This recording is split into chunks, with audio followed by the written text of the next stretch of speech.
線に着きます。保育所は右側です。ご利用際は落とし物、忘れ物をなさいませんようごご了承ください。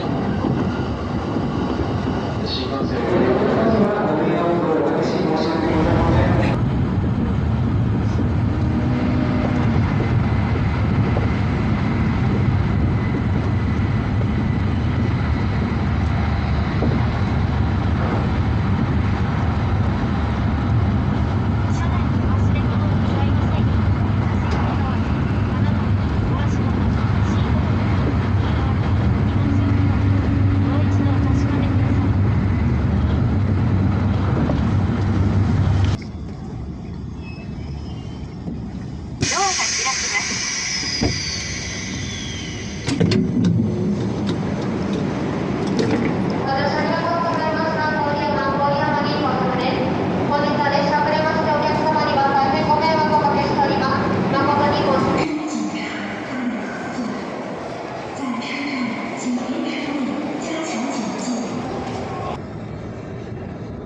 今日も JR 東日本をご利用くださいましてありがとうございます。この電車は磐越西線快速会津若松行きです。停車駅は郡山飛田、菊田、磐梯熱海、猪苗代、磐梯町、終点会津若松です。次は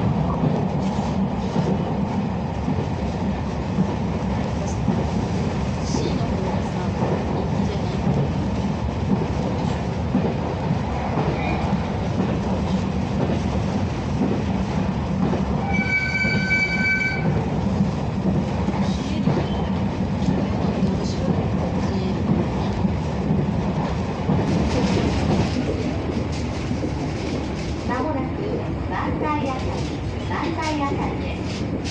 磐梯